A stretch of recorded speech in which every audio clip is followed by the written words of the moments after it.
साथियों, जिस तरीके से 2024 लोकसभा इलेक्शन खत्म हुआ है और अखिलेश यादव जिस तरीके से यूपी में जीत के आए हैं और उनकी पार्टी की एमपी को जो देखा गया उनकी संख्या बढ़ोतरी देखने को मिल पा रही है। पर संसद में एक विशेष बात जो अखिलेश यादव ने कहा कि मैं 80 के 80 सीट भी अगर यूपी से जीत के चला आऊं तो भी मैं ईवीएम पे भरोसा नहीं करने वाला है। और जिस तरीके से वाम से इस ईवीएम के मुद्दे को उठा रही है और अखिलेश यादव ने भी कहा और वाम से ने भी कहा कि अखिलेश यादव थोड़ा लेट हो गए, थोड़ा लेट से इसे पहले एक्शन में लेना चाहिए था, क्योंकि वाम से सभी पार्टियों को जागरूक कर रही है, देश के तमाम लोगों को जागरूक कर रही है, जनता को जागरूक करने का काम कर रही है। 2014 से वामसप के द्वारा ये प्रयास देखने को मिल पा रहा है। और जिस तरीके से बामन मिश्राम ने मुखर होकर इस मुद्दे को उठाया है वाकई में, और उन्होंने कहा, बामन मिश्राम ने कहा कि जिस बार ईवीएम के मुद्दे पर लोग जागरूक हो रहे हैं और काफी सवाल खड़े हो रहे हैं ईवीएम पे। जिस तरीके से बीजेपी कई राज्यों में केंद्र में सरकार बना रही है और ताबड़तोड़ केंद्र में सरकार बना रही है, जिस तरीके से बोलती है 300 पार 400 पार, तो इस बार 400 पार नहीं हुआ और संविधान को लेकर के भी बहुत सारे सवाल उठने देखने को मिल पा रही है। तो ऐसे में जिस तरीके से बामन मिश्राम ने इस मुद्दे को उठाया और इस बार जो चुनाव आयोग ने इसका पूरा प्रबंध किया, जिस तरीके से चुनाव आयोग ने 240 सीट बीजेपी को आया और उनके सहयोगियों को भी उसी तरीके से सीट देखने को मिल पा रही है। तो भारी संख्या में इस बात को बहुत ज्यादा जोर देते हुए बामन मिश्राम ने कहा कि इस बार चुनाव आयोग ने पूरा प्रबंध किया, जिस कि अगर बीजेपी पूरी बहुमत के साथ आ जाती तो फिर ईवीएम घेरे में पड़ता। तो इसीलिए सहयोगी दलों को, जिस तरीके से नायडू की पार्टी हो गए, नीतीश कुमार, चिराग पासवान, जो सहयोगी दल हैं बीजेपी के साथ जो समझौता किए हुए हैं, तो उन पे ज्यादा जोर दिया गया और उनकी जो एमपी खड़े थे, जो मेंबर ऑफ पार्लियामेंट खड़े थे, उन्हें जिताने का काम किया, उनके सहयोगियों को, बीजेपी के सहयोगियों को जिताने का काम किया और बीजेपी इस बार सत्ता में आ गई है। और जिस तरीके से यूपी में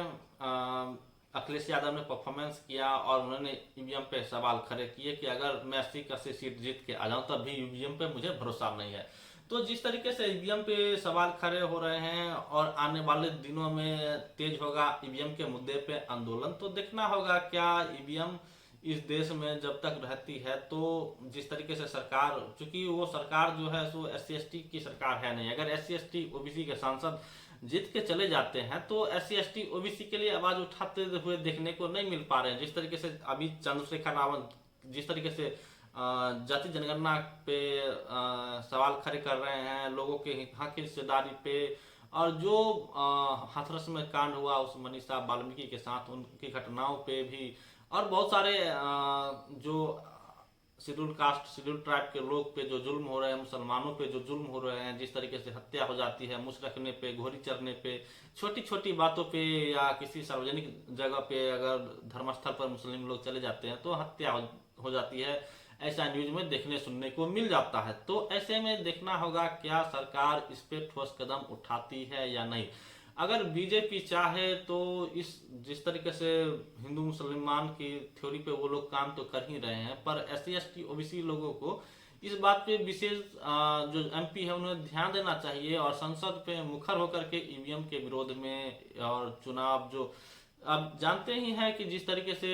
जितने भी देश हैं जो डेवलप कंट्री है, विकसित देश हैं, और भारत विकसित देश नहीं विकासशील देश है, तो विकसित देश इस ईवीएम को खारिज कर चुके हैं। उनका कहना है कि ईवीएम भरोसे के लायक नहीं है। तो ऐसे में देश के भी लोगों को, तमाम जनता को जागरूक रहना चाहिए और ईवीएम का विरोध करना चाहिए। और जो MP MLA जीते हुए हैं, जो SC/ST OBC का प्रतिनिधित्व कर रहे हैं, उन्हें इस बात को ध्यान देते हुए जोर से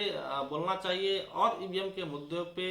और ईवीएम को हटाने की मांग करनी चाहिए। जिस तरीके से चंद्रशेखर रावत लगातार सरकार पे हमलावर है, राहुल गांधी तो बचते बचाते नजर आ रहे हैं, क्योंकि वो भी जो पार्टी है कांग्रेस को SC/ST OBC ने थोड़े स्थापित किया था। जिन लोगों ने स्थापित किया और वो अपने लिए उन पार्टी को बनाया और अपने समय से अपने लिए इस्तेमाल करते हैं। तो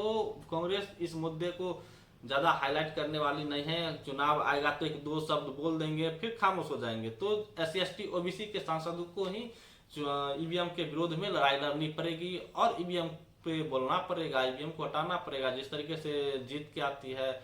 तो बहुत ये गंभीर समस्या है। जिस तरीके से देखने को मिल रहा है कहीं कहीं बूथों पे जिस तरीके से हो रही है, घपले हो रहे हैं, और मायावती ने भी कई बार ईवीएम के मुद्दे पर ऐसे सबूत दे चुके हैं कि कई ऐसे मोहल्ले हैं जहाँ पे बीजेपी एक भी वोटर नहीं तब भी बीजेपी के वोट निकल रहे हैं। यहाँ तक कि कैंडिडेट जिस बूथ पे डाल रहे हैं वोट डाल रहे हैं उनका खुद का वोट नहीं निकल पा रहा है। तो ईवीएम भरोसे के लायक नहीं है ऐसा कहा जा सकता है। और जिस तरीके से चुनाव आयोग ने एक चैलेंज किया था कि जिस तरीके से अगर कोई है जो ईवीएम को हैक करके दिखा दे, तो एक आदमी तो गया था और उन्होंने कहा था कि मैं तो सोचा कि एक सप्ताह में ये हैक हो जाएगा, पर मैं तो 1 घंटे में हैक करके बता सकता हूँ। तो चुनाव आयोग ने कहा था कि उनके अधिकारी ने कहा था कि बिना छुए हुए हैक करके दिखाओ। पहले तो उन्होंने छूने दिया, जब उन्होंने कहा कि मैं कुछ ही घंटों में इसे हैक करके दिखा सकता हूं, तो उन्होंने कहा बिना छुए हैक करके दिखाओ। तो जब ईवीएम का ट्रांसफर होता है एक जगह से दूसरे जगह होता है तो क्या बिना छुए हुए होता है?